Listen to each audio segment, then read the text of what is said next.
शहरों में आज फिर से बाबा का बुलडोजर चल निकला है, पीला पंजा गरज रहा है। देखिए, वाराणसी से लेकर लखनऊ और इटावा तक में जमकर गरजा है बुलडोजर। सबसे पहले वाराणसी के दाल मंडी की ये तस्वीर आपके सामने रख रहे हैं, जहां बुलडोजर एक्शन से पहले लोगों को जानकारी दी जा रही है। सुनिए जरा। ध्वस्तीकरण आज दिनांक 11/6/2026 को किया जाना है, अतः भवन को अतिशीघ्र खाली कर दे।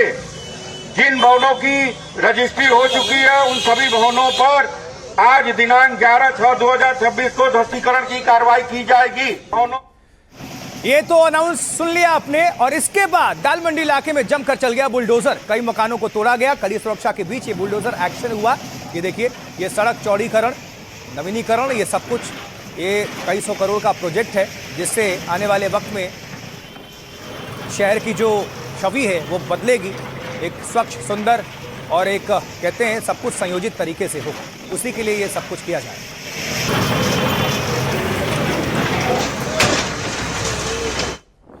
देखिए, दाल मंडी इलाके में बुलडोजर एक्शन के बाद का ये अब नजारा है जो आपको हम दिखाने जा रहे हैं। हर तरफ मलबे मलबे बिखरे हुए हैं, ये देखिए।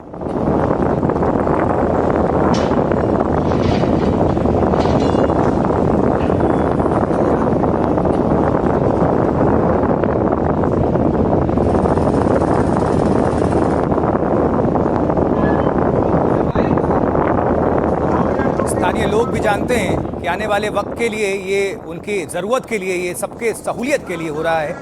यहाँ काशी में पर्यटक आते हैं, श्रद्धालु आते हैं, विदेशी सैलानी आते हैं, और एक सुनियोजित, एक स्वच्छ शहर लगे, उसके हिसाब से ये फ्यूचर को मद्देनज़र उस प्लान के तहत इस कार्य को अंजाम दिया जा रहा है। ये तो वाराणसी की बात हो गई, काशी की बात हो गई। अब राजधानी लखनऊ, उत्तर प्रदेश की। तो लखनऊ के अलीगंज इलाके में भी हनुमान मंदिर के सामने वहां पीला पंजा यानी कि बुलडोजर एक्शन हुआ। आइए तस्वीर दिखा रहे हैं, ये तस्वीर देखिए जरा। ये वहीं की तस्वीर है, राजधानी लखनऊ की। अतिक्रमण पर ये बुलडोजर चला है।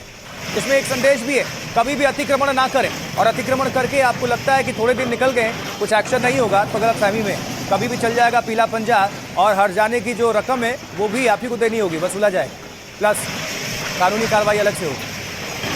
तो ये सड़क चौड़ीकरण का काम होना, यहाँ प्रशासन ने साफ कर दिया है कि विकास कार्यों के आड़े आने वाले किसी भी अवैध निर्माण को बर्दाश्त नहीं किया जाएगा।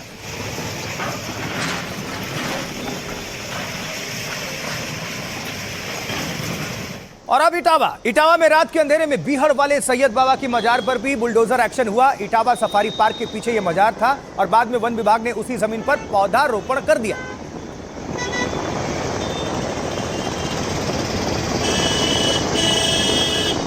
अवैध हटाया गया और ये हरा भरा पौधा लगाया गया।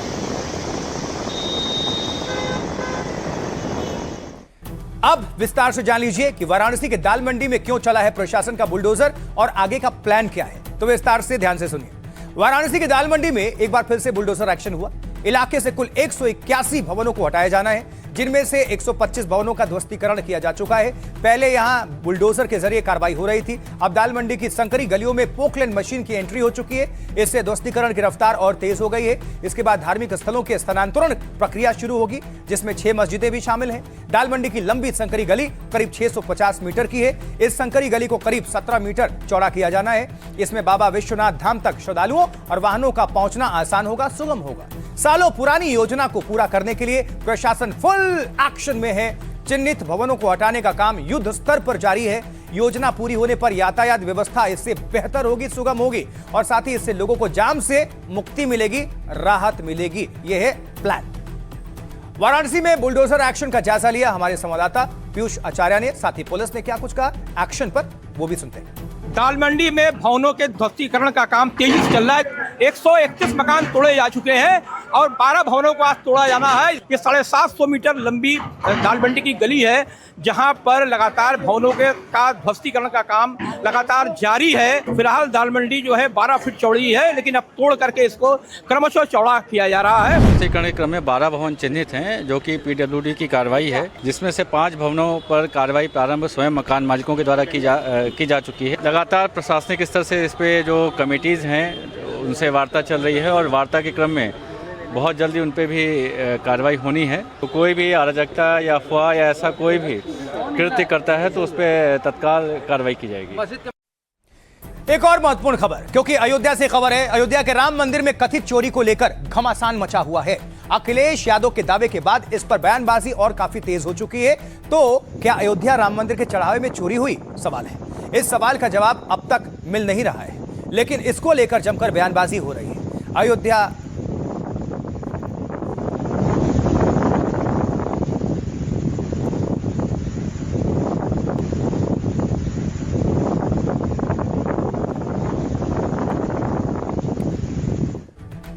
तो वही सवाल जो सबके मन में है कि क्या अयोध्या राम मंदिर के चढ़ावे में चोरी हुई, इस सवाल का जवाब अब तक नहीं मिला है। लेकिन इसको लेकर जमकर बयानबाजी, जैसा कि आपको बता रहे हो रही है, आप भी सुन पा रहे हैं। अयोध्या राम मंदिर में चढ़ावे की चोरी पर घमासान इस वक्त चारों तरफ है। समाजवादी पार्टी ने 7 करोड़ की चोरी का आरोप लगाया था। हालांकि अब तक इस चोरी को लेकर स्थिति साफ नहीं है, लेकिन इस मुद्दे पर अब जमकर बयानबाजी हो रही है, सियासत हो रही है। शंकराचार्य स्वामी अविमुक्तेश्वरानंद ने भी मंदिर चोरी पर बयान दिया। अविमुक्तेश्वरानंद का दावा है शिला पूजन के समय से ही चोरी हो रही है। शंकराचार्य ने कहा कि इसको लेकर कितने आरोप लग चुके हैं। शंकराचार्य ने कहा कि 4 लोगों की गिरफ्तारी की बातें आ रही है। बीजेपी के पूर्व सांसद ब्रजभूषण शरण सिंह ने भी इसको लेकर बयान दिया। ब्रजभूषण शरण सिंह ने कहा इस मामले में बहुत बड़े लोग शामिल हैं, यदि वो अभी पूरी सच्चाई बता देंगे तो खुद बड़ी परेशानी में पड़ जाएंगे। समय आने पर पूरे मामले का सच सामने रखेंगे। राम मंदिर आंदोलन से जुड़े विनय कटियार ने जांच की मांग की। जिस तरह के आरोप हैं उनकी सच्चाई सामने आनी चाहिए। यह मामला करोड़ों लोगों की श्रद्धा और विश्वास से जुड़ा है। तो दरअसल अखिलेश यादव ने राम मंदिर में आए चढ़ावे में चोरी का आरोप लगाया था। अखिलेश यादव ने लिखा था चढ़ावे में करोड़ों रुपए की चोरी की गई है, कोर्ट को खुद इस मामले का संज्ञान लेना चाहिए। अखिलेश यादव से सरकार की चुप्पी पर सवाल उठाए थे अखिलेश यादव ने। तो राम मंदिर में चोरी पर शंकराचार्य ने क्या कहा और पूर्व सांसद ब्रजभूषण शरण सिंह क्या कह रहे हैं, दोनों को सुनते हैं। सुनवाइए। तो लगातार चोरी हो रही है, कोई आज से पहली बार चोरी हो रही है। वहां तो जब शिला पूजन हुआ था तब से शुरू है, कितने आरोप लग चुके।